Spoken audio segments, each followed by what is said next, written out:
One TV special report.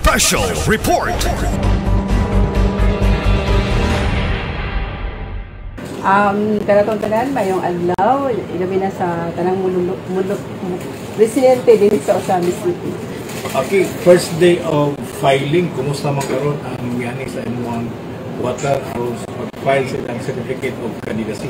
Yes, inyo makita no karong adlaw first day sa abang filing of certificate of candidacy.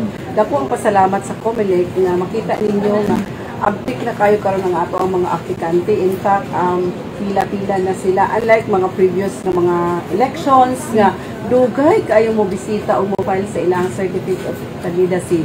This time murag ila na sigurong nakita po no nga kanang mas nindot ang makasayo og file. So karon murag video ubay-ubay lang gyud ang yani sa daghan gyud ang sugod ta og alas 8 kaganinang buntag and then to finish 5 o'clock karong hapon, but we have 6 days para ato ang i-kumpleto ang ato ang certificate of filing. So starting today then mo-end ang ato ang pag-file sa ato ang COC taman karong Saturday, 6 days. Karong Saturday. Oo. So after that, wala na. Wala extension tano. In fact, on the last day, 8 to 5, naapag extension ang COMELEC o kanang gitawag na 30 meters within sa vicinity sa COMELEC. So even though moabot na ta og 5 o'clock sa hapon, mo extend na gyapon ta per malista namo nga within sa 30 meters rule sa COMELEC. Kumusta ang manpower karon sa opisina sa COMELEC pag cater sa mga nag-file sa COC? Okay naman? Wala pa mo nagkulang sa inyong manpower? Wala. Insakto pa man po ang amo ang manpower din. Dayon, nag-offer na mo po yung assistant ihatag sa city. No, naaman yun dili ang usa po sa nagtabang kanunay. And then, ang PNP po, nag-manifest po sila sa ilahang presensya din sa COMELEC sa Osamis. Aron of course para na ay crowd control in case puhon. Okay, attorney, kung sa may bag-o karon nga, kung may bag-o karon nga mga requirements nga mo file ta o kaning labi na sa ISKI and barangay mga official mo file sa ilang COC na may bag-o karon nga baguhan o sa kabaguhan karon? Duha man karon ka category gud ang ato ang filing sa COC. Adunay sa barangay nga level, adunay sa ISKI level. Pag abot sa ISKI level, medyo gidugangan ang qualification usa ni ana ang relationship sa kandidato sa iyaha pod nga kapamilya who is working with the government, no? Appointed siya, and the inhibition is extended up to the second degree of relationship. Okay. Pwede ba nang ma-explain kaning second degree of relationship na within that kuan is dili ka pwedeng maka-file sa imong certificate of candidacy sa mga ISKI? Okay. Like for instance, ang ato ang kandidato pagka ISKI chairman or ISKI member, no, ay naa siya'y luno or naa siya'y amahan nga opisyalis nga na-appoint sa national, sa regional, sa probinsya, sa munisipyo or sa barangay Bakaha, wala na siya gituguti sa Commission on Election para to give effect no sa anti-dynasty law, that's the second degree. Now, kung siya ang aplikante, kung naa siya'y lulo, let's say hindi siya allowed, the more ang iyang parents, but only up to second degree ang prohibition. Follow up sa kuana, attorney. Usaon pag-identify ninyo sa buhatan sa COMELEC nga parente ni siya ana, anak ni siya ana, apo ni siya ana kaning sa mga kabataan? Okay. Kani siya nga requirements, these are requirements nga giset forth sa ato ang balaod. Now, as to whether or not kanang truthful ang iyahang declaration, no, is not within our competence to know. Ang balaod nag-set, ang COMELEC nag-set sa requirements, but that candidate, in case he wins or she wins on election, he or she is taking the risk nga adunay mga consequent nga kaso mahitabo, just in case na any interested party possible nga. mo file for disqualification knowing that he okay. is or she is in truth and in fact not qualified to run for the position nga iyahang na daugan. Nag-require ba mo written declaration sa mo file na sila wala sila parente within the second 7th degree? Wala yung ang tanan magud nila nga declaration is manifested sa ilahang COC. So whatever is stated sa COC nila is considered to be authentic and kana siya under oath. In fact, may consequence no for falsely writing any information nga dili kuan insakto dili tinuod. So nakabutang ba sa COC nga kanang mo deklarar ka ang nag-file kandidacy nga mo deklarar ka nga wala kay parente within the second 7th degree nga mga incumbent elected officials or either elected or appointed officials. Appointment ang gisgutan. Appointed dapat ang kuan nature. Ang nature sa iyahang kuan ang sa iya elected. So kung appointed okay lang. Ang appointed is okay, ang appointed pero ang elected is not. Kay moy murag sa form attorney no murag dunay kanang guidelines sa COC form katungtong number 6 until number 14. Yep. Elected lang. Okay, Elected. So, klaro, elected ang position now. Like for example is, let's say ang nature sa opisina is elected. And then, na resignation or retirement due to death, no? So, ang may tabuan na is kung naman dahil appointment. Now, because the nature of that position is elective, kung na-appoint lang siya, wala siya na-elected, the same prohibition goes with it.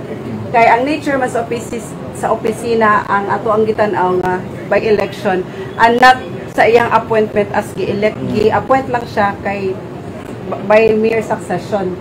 Iba lahi ang kuan ano niya no tenor. Okay. So, ang atong tanawon diha is ang nature sa position. Kung elective ang nature sa position, notwithstanding the fact that he is simple lang na-appoint by virtue of resignation, perhaps due to death, dili mo apply gihapon ang prohibition. Okay. Attorney, sa first day ninyo karon, kumusta? Wala mo nakita nga problema sa mga file o sa kasagaran ng problema? Doon na ba inyo na-check ang mga sa COC nga doon ay sayo po sa inyong na-encounter attorney so far sa pagkakaroon? So far, ang amo nakita, compliant ang ato ang mga kuan, ato ang mga kanang aplikante karon. And then, kuanang murag behave pud sila and they're reading also the qualification kaya wala man may nakita dili so far nga kanang inconsistent kaayo sa ilahang declaration. Okay. Sa mo file og COC karon katuwa pa naka-file unsa may ilang angay buhaton once nga mo sila sa Office of the Comelec?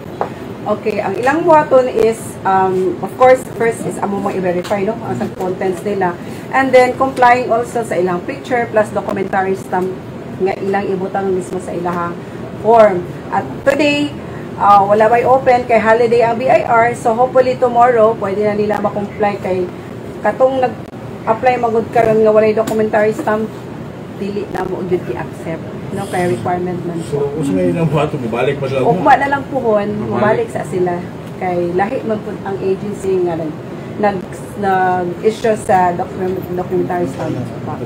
So, dili na kinahanglan nga mga sa ila og certificate of residency kung sa sila nga barangay, gikan para mo-file sila sa ilang residency. Okay.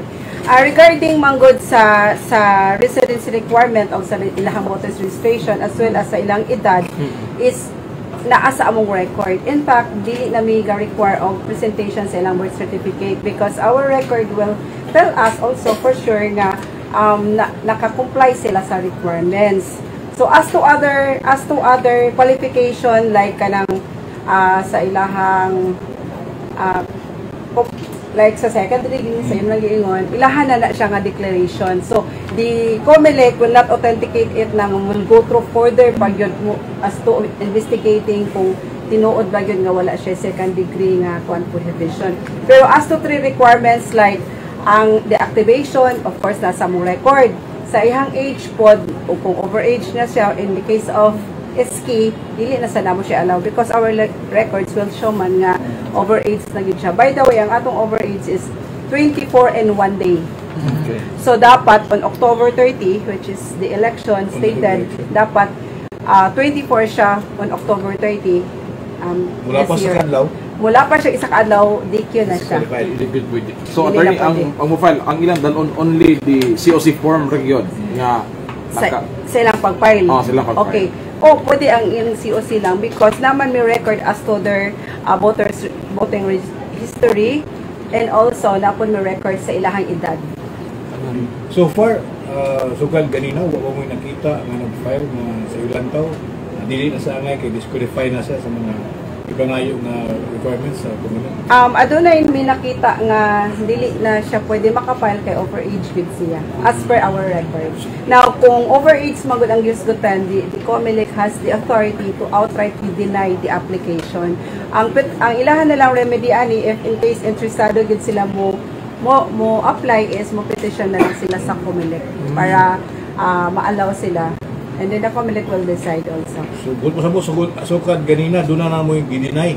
Naagyon mi ginilay kay overage naman siya. Nya, doon na takaroy present case na disqualification due to overage. Pending sa ato ang RTC Osamis City. So far, attorney, gikan sa pagsugod to kinabutan, pila na ka mga incumbent, barangay captains, kagawad nga po. Ang figure, so far wala pa namo na by data because ang atong cut-off is 5 o'clock pa man sa hapon. So ay pa to may bawaan. Ay pa nato pagka 5 o'clock. Attorney, First, kuha na to, nag-submit sa COC na natin record kasi pinakauna. Naay nakita din. In fact, naamang po nag-interview ka ganina, no? Nakita nila Vincent at first. Attorney, kumusta itong pagpangandam, especially ang influx sa pagdawat sa mga aspirants? Maayo man po so far today, maayo sa, in fact, niyan man diri ang ato ang PNP. Nag-supervise po sila sa status diri and knowing obedience sa ang atong mga aplikante. Wala man po yung mga kuan issues so far. Ako po dito continue until the last day on Saturday. Order. Attorney, doon na ba yung mga bagong guidelines gikan sa central office sa COMELEC?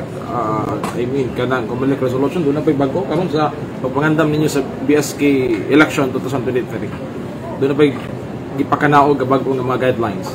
Ang guidelines lang is concerning naman yun sa BSK.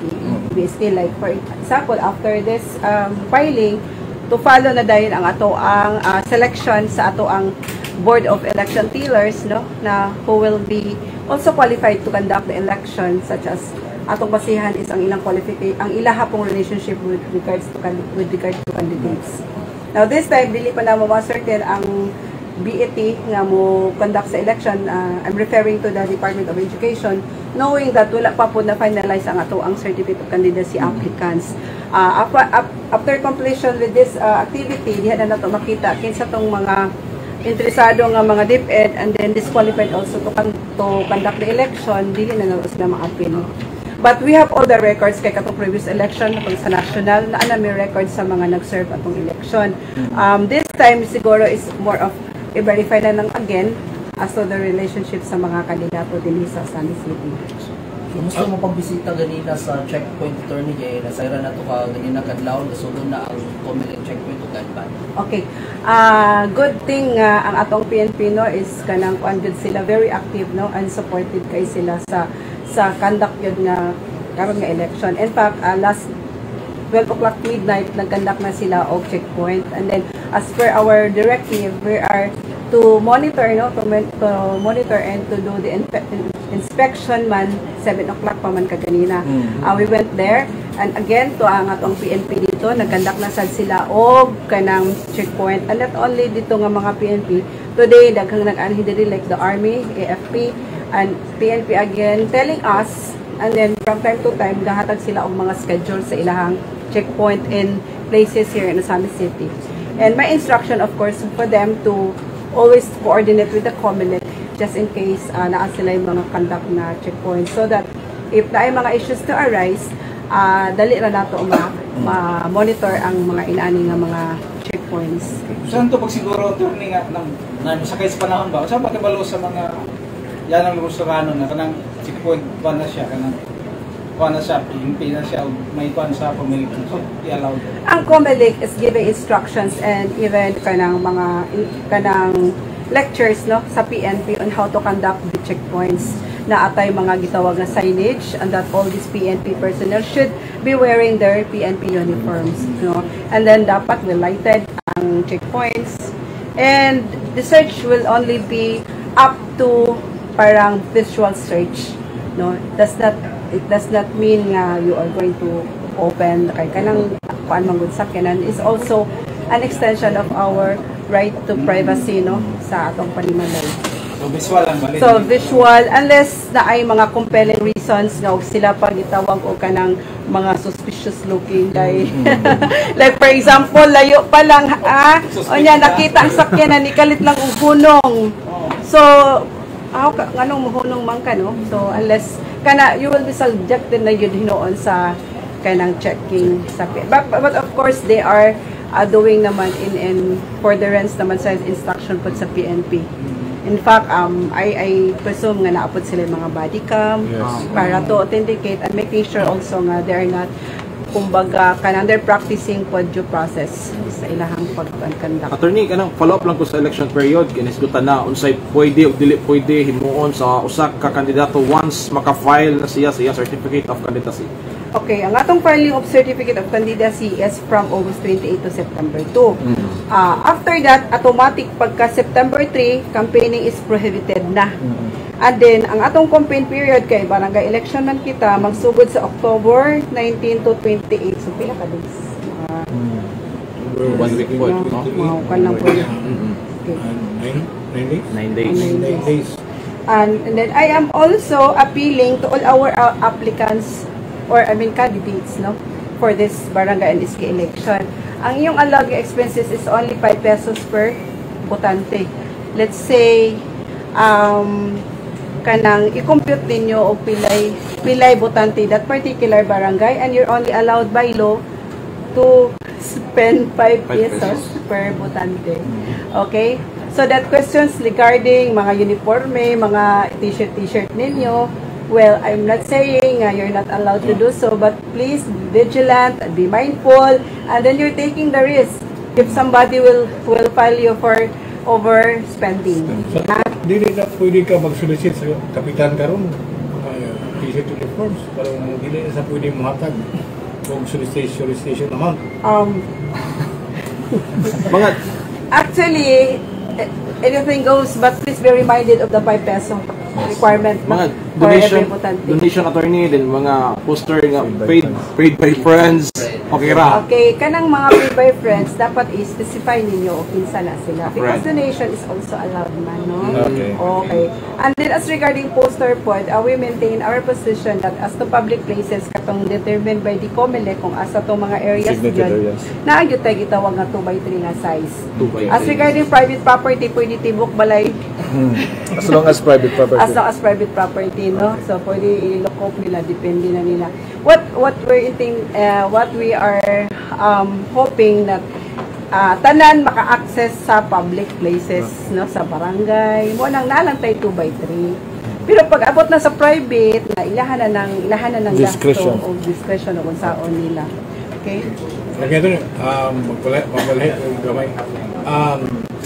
Sa during campaign period, sa may tabo sa mga barangay kapitan nga gitagaan o police escort dayon na karon kay election period naman na election ban kinahanglan po na sila og clearance sa COMELEC para matagaan para ma-extend ang ilang police escort.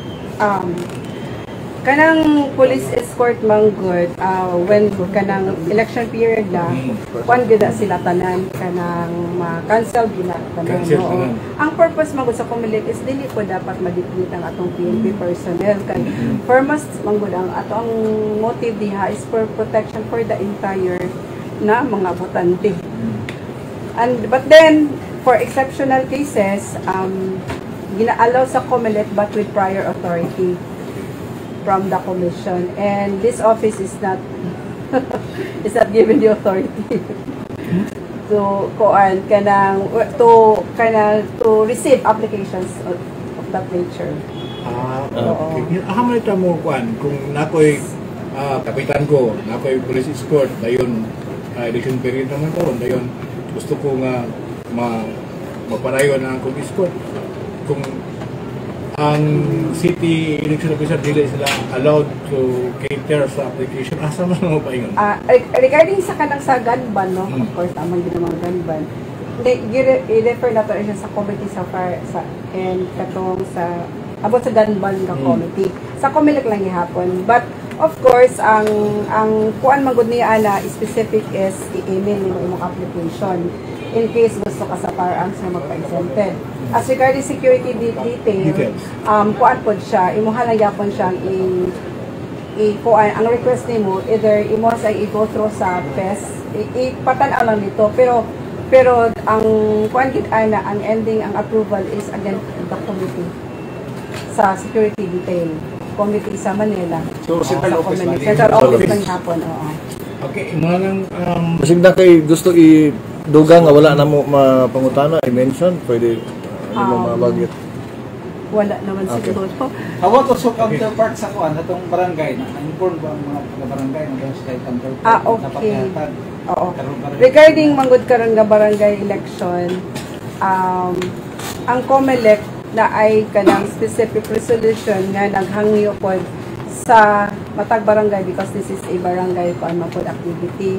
Nag-require sa mga barangay para to also participate as far as the expenses per barangay election is concerned. And that amount is like not less than 10,000 or it's 10% taken from sa ilang general fund nga naka-reserve. And this amount, i-deposit na siya sa city treasurer so that ang city treasurer will siya ang mag-issue ani nga corresponding nga. Siya po yung mag-determine ani kung asa ni ibutang ng mga expenses. Okay. So that because over the years manggod ang city government nato LGU kanang siya lang gid sige nag-support ba sa Commission on Election on elections. This time kay barangay pod siya nag-promulgate of resolution ng COMELEC nga mo participate sa ang barangay para expenses sa barangay o sa SK. Hopefully kanang makuha nato na siyang information karon manggod kay I intend also para to discuss no sa league ng mga barangay captains para pod sila ma-inform sa aning resolution. After all, ilahaman po niya activity. And siguro, para mo, walang tabang po sa ato ang LGU nga kanunay na lang nagsuporta sa COMELEC. Okay. Attorney, before we end, siguro clarification sa tanan, unsay kay election period and then, kanang file ng COC, unsay mga transaction nga giwala sa ninyo, dili ba na madawat o kanang mukuha og mga kanang lang. Yes, normally, everyday man ang atong issuance sa voter certificate. But today, until sa final, suspended sa ang atong issuance sa voter certificate. So, we can focus on the filing sa mga kandidato. This time, medyo bibog yun kay mo bitaw nakita na ko no, sa scenario, better gid unta no, mag-separate ang filing sa iski og sa barangay kay para smooth gid unta ba. But anyway, giusa naman sila so we hope to accommodate everybody and sila na lang unta pod mahimo mo-adjust na ang mga inconvenience no, in the process. Yes. Kaya namin kamot pod na ma-accommodate silang tanan. Thank you, attorney. Thank you. One TV special report.